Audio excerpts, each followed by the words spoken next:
ভাঙচুরের পক্ষে কথা বলেন, মানুষ মারা গেছে সেটার পক্ষে আপনারা অবশ্যই বলা হচ্ছে। আপনি দেখেছেন গণভবনে গণকবর পেয়েছে, মানুষের লাশ ওখানে কি করে গণকবর থাকে, মানুষের হাত করা পড়া অবস্থায় মানুষের থাকে, মৃত্যু লাশ থাকে ওখানে। ফিরে যেতে চাচ্ছি, এখন পর্যন্ত ঠিক না, আতঙ্ক কাজ করছে আমাদের।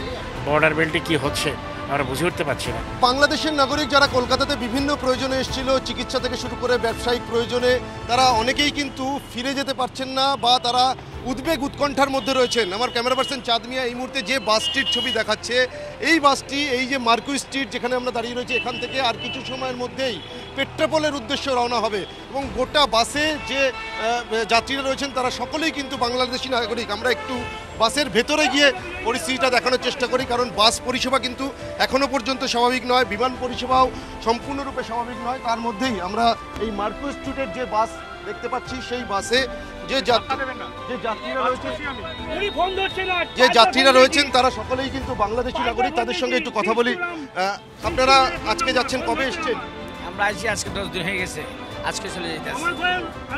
সেক্ষেত্রে কোনো উদ্বেগ উৎকণ্ঠা রয়েছে, মানে ওখানে যে পরিস্থিতি অগ্নিগর্ভ, আমরা তো জানি না, এখন বলে কন্ট্রোল বলতে আছে, পরিস্থিতি বলা হয়েছে, এই জন্য যাবির জন্য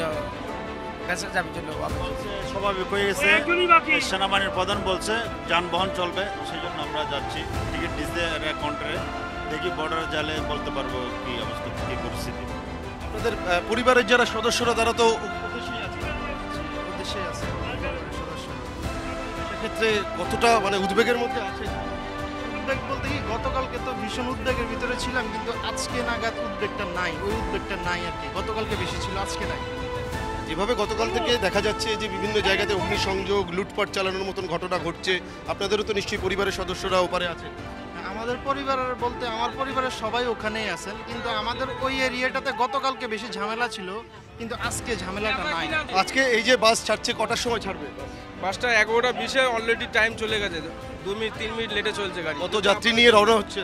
এটা হচ্ছে 45 জন। আজকে কি এটা প্রথম বাস নাকি? না, সেকেন্ড বাস। বাস পরিষেবা কি স্বাভাবিক এখন? না, বাস পরিষেবা স্বাভাবিক, কিন্তু যাত্রী নেই, আসার যাত্রীটা নেই, যাওয়ার যাত্রী কিছু আছে, সেই যাত্রীগুলো নিয়ে আমরা বাংলাদেশের উদ্দেশ্যে রওনা হচ্ছি। আসার জন্য কেউ আসছে না এখন। আপনারা এখান থেকে পেট্রাপোল পর্যন্ত? হ্যাঁ, পেট্রাপোল ভায়া ঢাকা ঢুকবে, ওখান থেকে আবার এই ঢাকার জন্য গাড়ি রাখা আছে ওনাদের। দেখো, এখনো পর্যন্ত কিন্তু বাস পরিষেবা সম্পূর্ণরূপে স্বাভাবিক নয়। বাসের যারা দায়িত্বপ্রাপ্ত রয়েছেন তারা যেমনটা বলছেন প্রতিদিন 4 থেকে 5টি বাস যায়, কিন্তু আজকে এই নিয়ে দ্বিতীয় বাস। আপনি কোথা থেকে এসেছিলেন? আজকে ফিরে যাওয়ার কথা কি আজকেই ছিল নাকি আগেই ছিল? সেক্ষেত্রে বাংলাদেশের পরিস্থিতি নিয়ে আপনারা কতটা দুশ্চিন্তার মধ্যে আছেন? পরিস্থিতি স্বাভাবিক চাচ্ছি, শান্তিপূর্ণ দেশ চাচ্ছি। আমাদের তো দেশ নেত্রী পদত্যাগ করছে, এখন আমরা স্বাভাবিক চাচ্ছি দেশটাকে, শান্তিপূর্ণ। পরিবারের সদস্যরা তো ওপারে রয়েছে? জি আছে। তারা কি অবস্থায় আছে? তারা এখন সেফ আছে, তারা স্বাভাবিক আছে। এখন দেশের আপডেট তো পুরো বলতে পারবো না, আমরা তো এই পাশে ছিলাম, এই জন্য।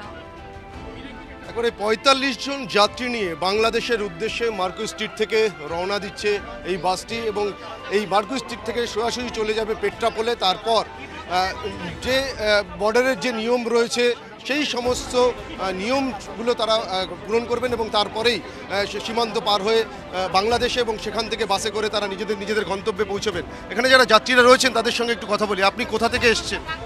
আমি তো ঢাকা থেকে এসেছিলাম, এখানে এখন ঢাকা যাচ্ছি, বাংলাদেশে যাচ্ছি। ফিরে যাচ্ছেন?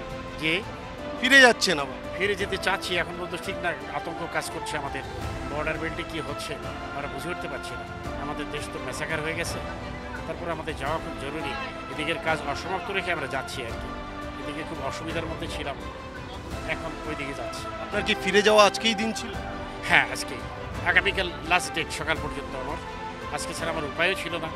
সব কিছু মিলে আমি এখন সব থেকে বড় আতঙ্কে আছি, সেটা হলো এই আমরা পেট্রাপোল বর্ডারটা ইন্ডিয়ান ইমিগ্রেশন ক্রস করতে পারবো কিনা, এটাই আমাদের সব থেকে বড় আতঙ্ক। এটা ক্রস করতে পারলে, বাংলাদেশে পৌঁছতে পারলে হয়তো আমরা কোনো না কোনোভাবে ঢাকা পর্যন্ত পৌঁছতে পারবো, যাতে ওরা যে কোথায় থাকুক না কেন। ইমিগ্রেশন ক্রস করার পরেও ওপারেও তো নিশ্চয়ই আপনাকে বেশ খানিক যে প্রায় 400 কিলোমিটার রাস্তা আছে, ওটা সব থেকে এখন বর্তমান আমাদের কাছে আতঙ্কজনক। কীভাবে যাব? তবে একটা পার্ট যদি শেষ করতে পারি, ইন্ডিয়ান পার্টটা, ও পার্টটা হয়তো বা মোকাবেলা করবো কোনো না কোনোভাবে। আপনি কি একাই এসেছিলেন? আমার সঙ্গে আছে 2 জন এসেছি। পরিবারের বাকি সদস্য? না, এরা বাংলাদেশি রয়ে গেছে সব। তাদের সঙ্গে যোগাযোগ বা তাদের তো ওই ওই অঞ্চলটা একটু ভালো আছে, বাকি অঞ্চলগুলো খুবই অনিরাপদ। এই অবস্থায় আমরা আছি, খুব আতঙ্কের মধ্যে। আরও একটা আতঙ্ক কাজ করছে যে বর্ডার থেকে 400 কিলো প্রায় ঢাকা, এটা পৌঁছানোটা অনেক ডিফিকাল্ট হবে সম্ভবত, তবু আমাদেরকে যেতে হবে। ভারত বাংলাদেশ সীমান্ত অর্থাৎ পেট্রাপোল পার হওয়ার পর কয়েকশো কিলোমিটার পার করেই কিন্তু নিজেদের গন্তব্যে পৌঁছবে। বাংলাদেশের মানুষ গণতন্ত্র মুক্তি চেয়েছে, গণতন্ত্র। কিন্তু এখন যেটা হচ্ছে যে ছাত্ররা নিজেদের যে আন্দোলন করেছিল, পরবর্তীতে যে পরিস্থিতি, সেটা কি গণতন্ত্রের অংশ? তো এটা একদিন দেখলেন আপনি, এটা 15 বছর মানুষ সহ্য করেছে, 15 হাজার হাজার মানুষ। আপনি দেখেছেন গণভবনে গণকবর পেয়েছে, মানুষের লাশ ওখানে কি করে গণকবর থাকে, মানুষের হাত করা পড়া অবস্থায় মানুষের থাকে, মৃত্যু লাশ থাকে ওখানে, গণকবর কিভাবে থাকে? তো সেই মানুষগুলো যাদের ফ্যামিলি, তারা কান্নাকাটি করেন। আপনার একটু ভাঙচুর দেখে আপনাদের যেরকম লাগতেছে, একটু ভাঙচুর না, মা এই যে একটু ভাঙচুর, তাই তো? না না, ভাঙচুর হচ্ছে। আপনি বলেন তার মানে ভাঙচুরটাকে সমর্থন? না না, সমর্থন করছি না, এটাও ভাঙচুরের হয়ে তো পক্ষেই তো সাইদরা এই যে ভাঙচুরের পক্ষেই বলছেন। আপনারা ভাঙচুরের পক্ষে কথা বলেন, মানুষ মারা গেছে সেটার পক্ষে আপনারা অবশ্যই বলা হচ্ছে।